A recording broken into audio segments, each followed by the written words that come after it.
Good morning students. Today we will discuss second part of urine formation, which is selective reabsorption. In our previous class we have discussed about filtration process. As I have already told you that urine formation is the result of three different processes. One is filtration, second is selective reabsorption and the third is secretion. तो जो हमारा पहला process था filtration process, उसके बारे में हम लोगों ने डिस्कस कर लिया था. फिर से थोड़ा सा रिकॉल कर लेते हैं हम लोग कि फिल्ट्रेशन प्रोसेस जो है वो कैसे हो रहा था कि तीन अलग अलग प्रेशर जो थे वो काम कर रहे थे यहाँ पे. उसकी वजह से फिल्ट्रेशन जो है वो हो रहा था. कौन कौन से प्रेशर थे उसके बारे में देखिए. तो ये हमारा जो है वो बोमेन कैप्सूल है और ये इसके अंदर जो ब्लड कैपिलरी नेटवर्क पाया जाता है and that is known as glomerulus. तो ग्लोमेरुलस और Bowman capsule they are combinedly known as Malpighian corpuscles. Malpighian body भी कहलाता है और कॉर्पसल्स भी कहलाता है.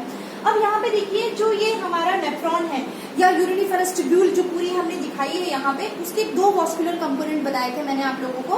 पहला होता है ग्लोमेरुलस और दूसरा होता है इसका ये आपके पेरिट्यूबुलर कैपिलरीज है ना. मतलब afferent arteriole, efferent arteriole and peritubular capillaries are blood vascular component of nephron और यूरिनिफरस ट्यूब्यूल.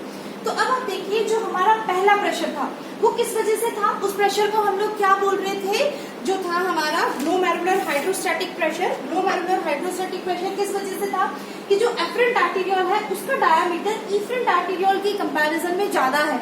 तो क्या होगा, ब्लड जो है वो प्रेशर के साथ यहाँ आएगा लेकिन उतने प्रेशर के साथ यहाँ से बाहर नहीं जा पाएगा. तो दैट मीन्स प्रेशर जो है वो बढ़ेगा ग्लोमेरुलस के अंदर and that pressure is known as क्या कहलाएगा, ग्लोमेरुलर हाइड्रोस्टैटिक प्रेशर. तो ग्लोमेरुलर हाइड्रोस्टैटिक प्रेशर कितना था, रिकॉल करो, it is about 60 mmHg.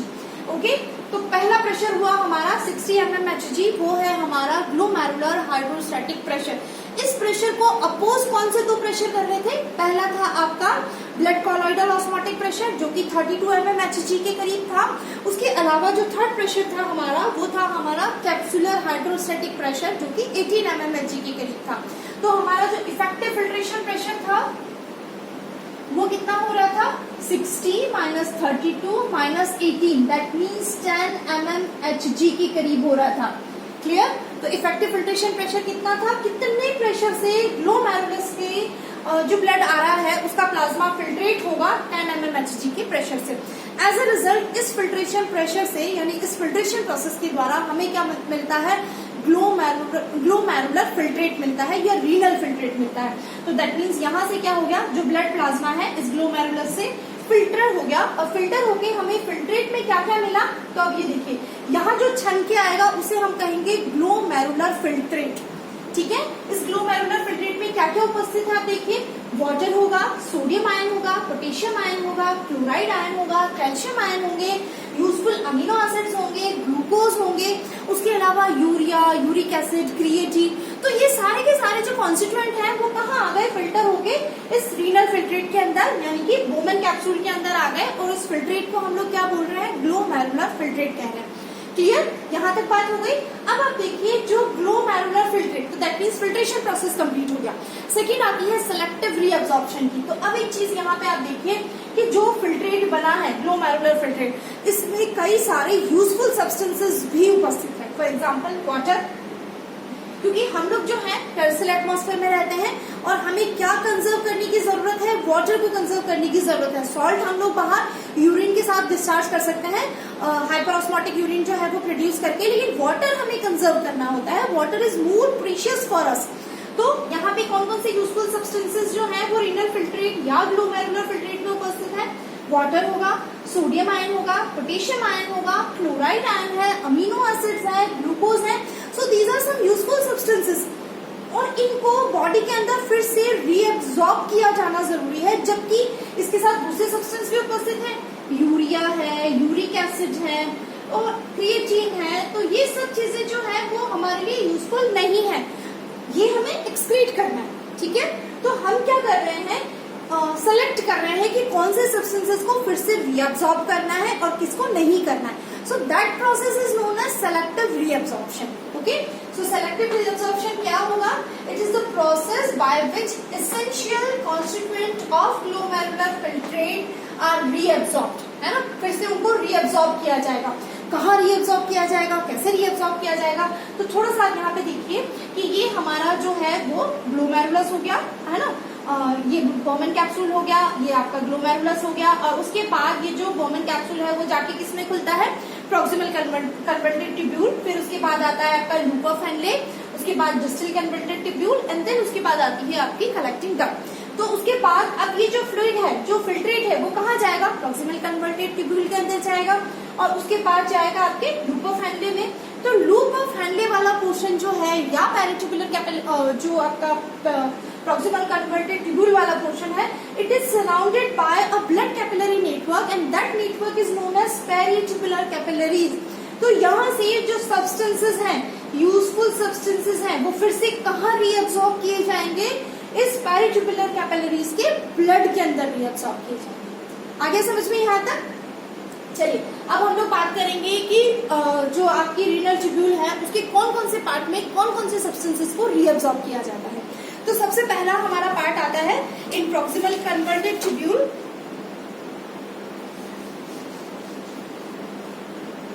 So selective reabsorption क्या होगा, इसेंशियल जो न्यूट्रिएंट्स हैं, इसेंशियल कंपोनेंट्स जो हैं, जो फिल्ट्रेट के अंदर उपस्थित हैं और जो बॉडी के लिए जरूरी है, उन सबको फिर से रीअब्सॉर्ब करना ही क्या कहलाएगा, सेलेक्टिव रीअब्सॉर्प्शन कहलाएगा। तो अब हम लोग बात करते हैं पीसीटी के अंदर in proximal converted tubule. Proximal converted tubule जो है वो सेलेक्टिव रीअब्सॉर्प्शन के लिए हाईली स्पेशलाइज्ड होती है। क्यों स्पेशलाइज्ड होती है?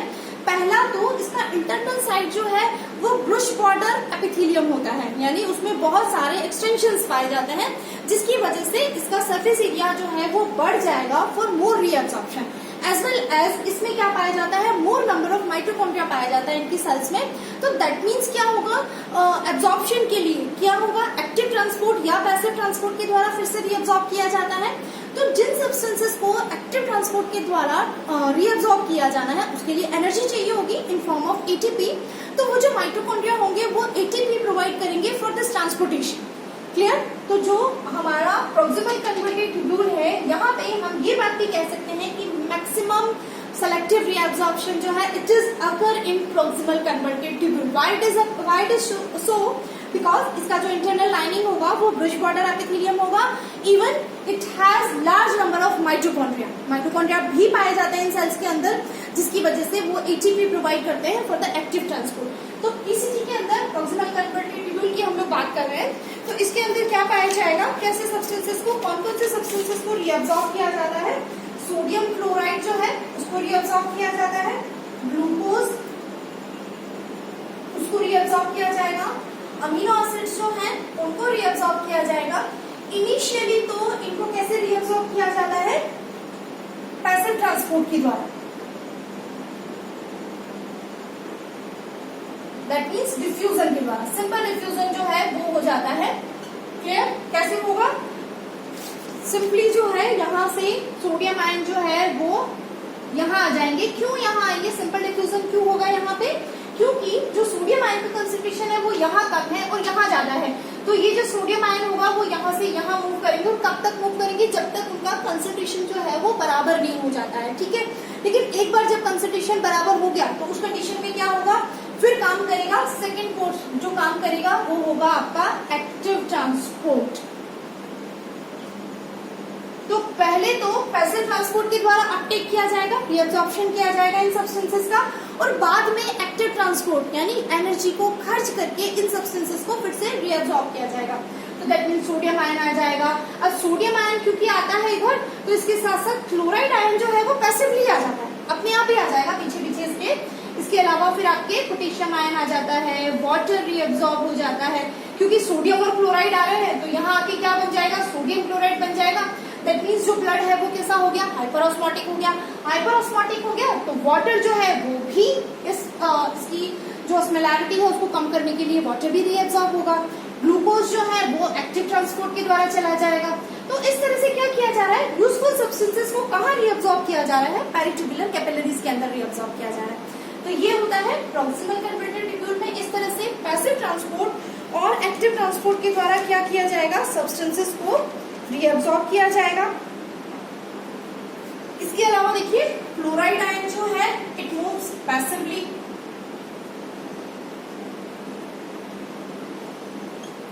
वाटर का रीअब्जॉर्प्शन होगा, अप्रोक्सीमेट 65% ऑफ वाटर जो है वो रीअब्जॉर्ब कर लिया जाता है प्रॉक्सिमल कन्वर्टेड ट्यूब्यूल के अंदर।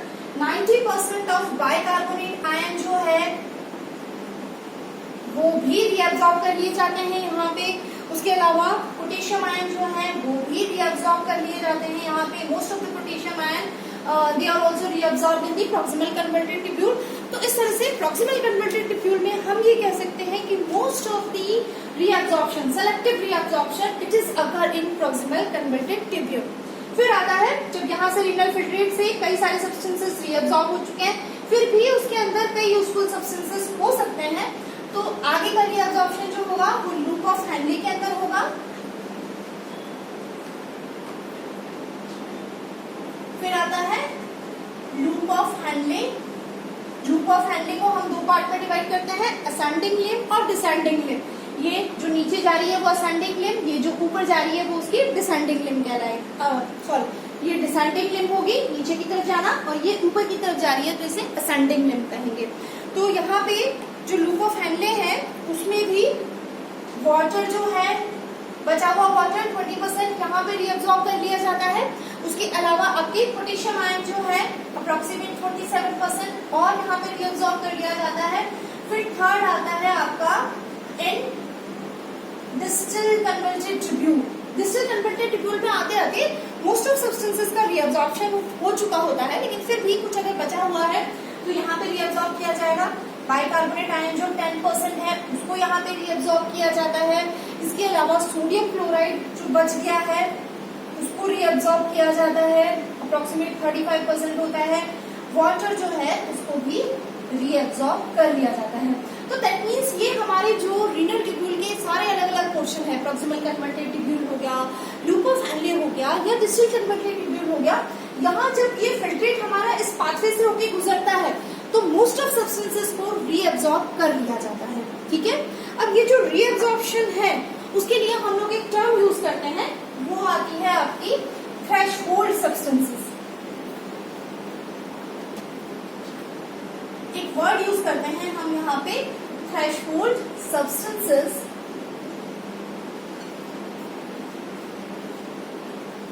थ्रेशहोल्ड सब्सटेंसेस क्या होते हैं? देखिए, कुछ जो कॉन्स्टिट्यूएंट होते हैं नेफ्रिक फिल्ट्रेट के, they are very essential for metabolic condition of body, है ना, बहुत जरूरी होते हैं बॉडी की मेटाबॉलिक सिचुएशन के लिए, कंडीशन के लिए।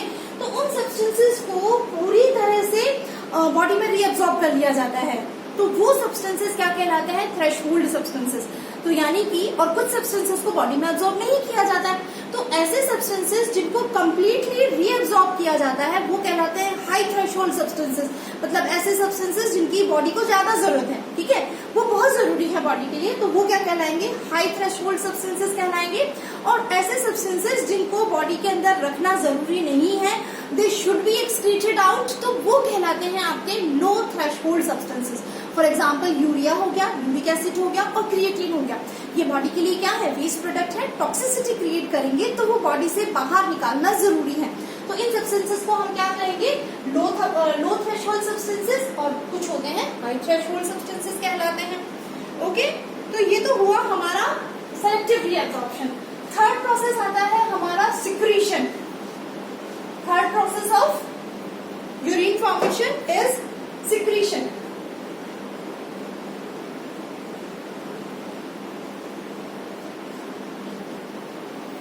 सिक्रीशन के दौरान क्या किया जाएगा?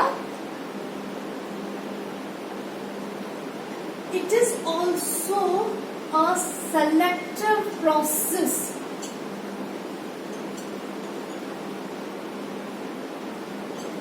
occur through passive and active transport.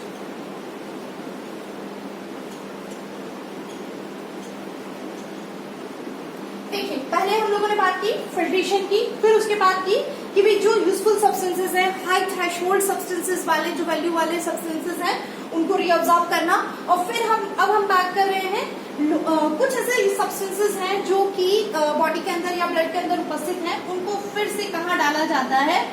Renal filtrate के अंदर, यानी यहाँ से यहाँ डाला जाएगा, तो दैट इज कॉल्ड सिक्रीशन।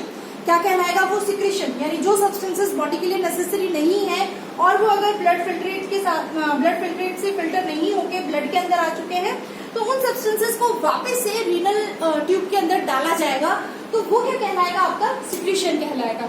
तो यहाँ पे आप देखिए जो प्रॉक्सिमल कन्वर्टिंग ट्यूब्यूल है वहां पे कौन से सब्सटेंसेस फिर से सिक्रीट किए जाते हैं, इन पीसीटी के अंदर क्या किया जाएगा, हाइड्रोजन आयन जो है उसका 85% पार्ट जो है वो वापस से यहाँ डाल दिया जाता है, हाइड्रोजन आयन को उधर डाल दिया जाएगा, अप्रोक्सीमेट 85% पार्ट जो है हाइड्रोजन आयन का वो यहाँ डाल दिया जाता है बाय एक्टिव ट्रांसपोर्ट।